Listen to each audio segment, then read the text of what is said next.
Andy Burnham a tenu sa première prise de parole majeure. Le probable futur Premier ministre britannique propose de transférer davantage de pouvoir aux maires pour stimuler la croissance. L'explosion d'une bombe dans un immeuble résidentiel à Monaco blesse gravement 3 personnes. Il s'agirait d'un magnat ukrainien sous sanction de son pays et de sa famille. Au moins 6 personnes tuées et plusieurs autres blessées lors d'une fusillade dans un centre d'aide à la jeunesse de la ville de Stade dans le nord de l'Allemagne. L'auteur présumé des tirs a été arrêté. En t-shirt noir et veste grise, ce qu'il appelle ses habits de Manchester, le probable futur Premier ministre britannique Andy Burnham a promis ce lundi de transférer davantage de pouvoir aux maires pour stimuler la croissance, lors de sa première prise de parole majeure depuis l'annonce de la démission du Premier ministre travailliste Keir Starmer. To make it happen, we will bring about the biggest rebalancing of power our country has seen. It is time for Whitehall to accept that growth cannot be ordered from the top down. Instead, it can only be nurtured from the bottom up. Le député travailliste entend pour cela de créer à Manchester un organe décentralisé, le numéro 10 Nord, référence à l'adresse du Premier ministre au 10 Downing Street, chargé de redistribuer les pouvoirs et les ressources à travers le Royaume-Uni. Cette réforme de décentralisation constitue la mesure phare de ce discours sur l'économie très attendu, dans la mesure où Andy Burnham est le seul candidat pour remplacer Keir Starmer à la tête du Labour et donc du pays. Si aucun adversaire ne se déclare, il pourrait devenir Premier ministre dès le 20 juillet. Une bombe explose dans un immeuble résidentiel à Monaco et blesse gravement 3 personnes. L'engin explosif a détonné à l'entrée d'une résidence située près de la frontière française. Un couple de quinquagénaires et un adolescent de 13 ans ont été blessés. Le pronostic vital des adultes est engagé.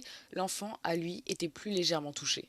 Des sources proches de l'enquête identifient les victimes, l'oligarque ukrainien Vadim Yermolayev et sa famille. Celui-ci est sous le coup de sanctions de l'État ukrainien en raison de ses liens commerciaux présumés avec la Russie.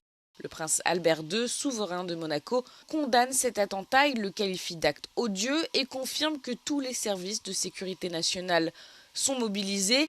Des images de vidéosurveillance transfrontalière montrent un suspect non identifié s'enfuyant à pied vers la France voisine. Une chasse à l'homme conjointe menée par la police nationale française et les autorités monégasques est lancée. Esto es el país que necesita de ustedes jugando un arma, para echarnos plomo y coñazo sí, no estamos en guerra, estamos en una situación. Les tensions se multiplient au Venezuela entre bénévoles, secouristes et les soldats en raison de l'inaction de l'armée après les séismes qui ont touché le pays la semaine dernière. Mi molestia fue porque llegó un general, llegó como con 20, 15 uniformados armados y se pegaron fue de una pared. Cuando teníamos que sacar personas, había una persona en ese momento, teníamos que sacar una persona que estaba muerta y ellos de los más tranquilos en una esquina. Alors que le bilan humain atteint déjà les 1700 morts et que près de 800 bâtiments se sont effondrés, le sol a à nouveau tremblé sous l'effet d'un séisme de magnitude 4,6, poussant les familles dont les bâtiments étaient encore debout à se réfugier une nouvelle fois dans les rues. Au cours des dernières heures, plus de 400 répliques ont été enregistrées. Les mesures préventives restent donc en vigueur, telles que l'interdiction d'utiliser les ascenseurs et la suspension de la distribution de gaz naturel.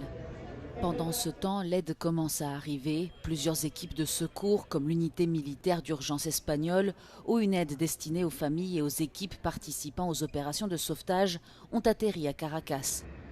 Insumos, ayuda para no solamente la gente en los edificios, sino también para los rescatistas.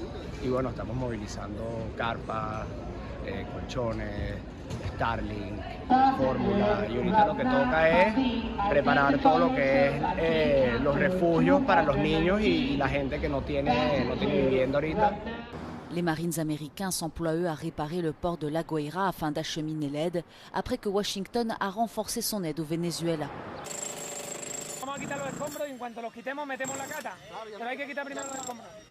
La recherche de survivants dans les décombres se poursuit. Le bilan humain pourrait encore augmenter.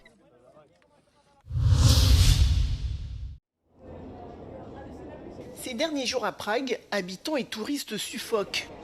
En cause, une intense vague de chaleur qui traverse l'Europe et qui bat des records de température dans plusieurs pays. Alors pour ces passants, tous les moyens sont bons pour se rafraîchir un peu. Avec plus de 41 degrés à certains endroits, la République tchèque a connu dimanche sa journée la plus chaude jamais enregistrée et elle n'est pas la seule. Outre la fermeture des écoles et la perturbation des réseaux électriques, cette canicule a eu des effets dévastateurs sur le vieux continent avec 1300 morts recensés depuis le 21 juin selon l'Organisation mondiale de la santé. En Belgique, l'Institut météorologique indique que le thermomètre a dépassé les 35 degrés ce week-end, ce qui constitue officiellement la température la plus élevée de 2026 et se rapproche du record historique de 38 degrés. De l'autre côté de la frontière en Allemagne, les autorités indiquent qu'il a fait près de 42 degrés dans certaines régions du pays, un record depuis le début des relevés météorologiques. Conséquence, le semi-marathon de Hambourg et l'Ironman, un triathlon qui devait se tenir à Francfort, ont été annulés. À Rome, une ville qui est habituée aux vagues de chaleur ces dernières années, les températures ont dépassé les 41 degrés, obligeant les touristes à braver un soleil de plomb pendant leurs vacances. Selon les experts, la canicule devrait se maintenir encore quelques jours sur le continent avant de se déplacer vers l'est en direction de la Turquie. Alors que l'Europe vient de connaître une nouvelle vague de chaleur exceptionnelle, la Commission européenne refuse de prendre position dans le débat sur la climatisation. Bruxelles estime qu'il ne lui revient pas de dicter les choix des consommateurs. En revanche, la question est abordée à travers les politiques de rénovation énergétique des bâtiments et la stratégie européenne sur le logement. Whether we have a position on air conditioning, pro or contra, not really, but we do tackle this as one policy area which relates to renovation of and energy efficiency of buildings and residential apartments, as well as part of our housing strategy. Aujourd'hui, seuls 20% des foyers européens sont équipés d'un climatiseur contre plus de 90% aux États-Unis, au Japon ou en Corée du Sud. Un écart qui s'explique notamment par l'ancienneté du parc immobilier européen. Most residential buildings and apartments in the European Union do not have air conditioning. It's not something that it's traditionally inbuilt, especially given that much of our housing stock is actually quite old and aged. Le sujet divise, les détracteurs dénoncent une hausse de la consommation d'électricité et des émissions de chaleur dans les villes sans s'attaquer aux causes du réchauffement climatique. A l'inverse, ces défenseurs estiment qu'elle devient indispensable pour protéger la santé des habitants et préserver les conditions de travail face à la multiplication des épisodes de chaleur extrême. 6 personnes ont été tuées et plusieurs autres blessées, dont certaines grièvement, lors d'une fusillade survenue ce lundi à Stade, en Basse-Saxe, dans le nord de l'Allemagne. Selon la police, toutes les victimes décédées sont des adultes. 3 personnes ont été interpellées sur place, dont le principal suspect considéré comme l'auteur des tirs. Le lieu du drame se trouve dans un quartier résidentiel calme. Selon son site internet, l'établissement propose des foyers de groupe avec ou sans encadrement destinés à de jeunes mères et à leurs enfants. Les enquêteurs tentent toujours de reconstituer le déroulement des faits, mais privilégient déjà la piste de la tragédie familiale. Selon la police, les 6 victimes étaient des employés du foyer d'accueil pour mères et enfants. Le principal suspect, un homme de 46 ans, est le père d'un bébé hébergé dans l'établissement avec sa mère. Un conflit lié à la garde de l'enfant pourrait être à l'origine de l'attaque.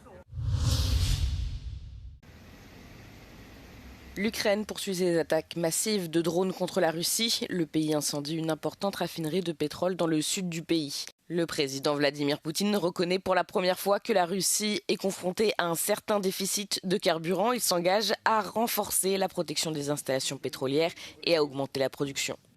Как я уже сказал, ущерб есть, но все поврежденные объекты довольно быстро восстанавливаются, и возникающие проблемы критического характера не носят.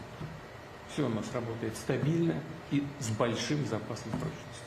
Poutine qualifie les attaques ukrainiennes contre les raffineries de pétrole de tentatives visant à semer la division au sein de la société russe et à forcer la Russie à s'arrêter dans une interview avec un journaliste russe.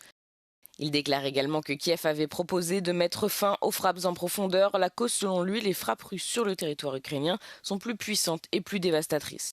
Le dirigeant russe ajoute que Kiev propose de limiter les combats aux 4 régions que la Russie a annexées mais qu'elle n'a jamais entièrement conquises, Donetsk, Louhansk, Kherson et Zaporizhia.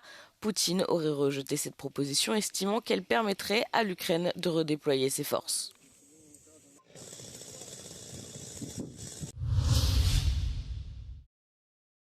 Au cœur de la campagne espagnole, dans la province de Badajoz, située dans le sud-ouest du pays, une importante découverte archéologique tartésienne datant d'environ 2500 ans a été faite.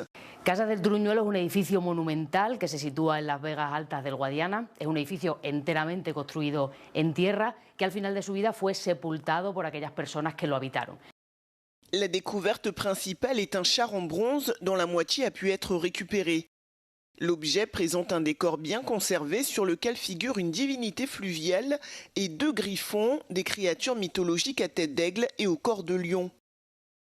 De plus, aux extrémités sont sculptées 2 figures humaines faisant office de pieds sur lesquelles reposent 2 roues. La pièce est très bien conservée bien qu'elle soit en bronze. Elle a été assemblée avec du fer et a probablement été fabriquée en Grèce ou en Étrurie.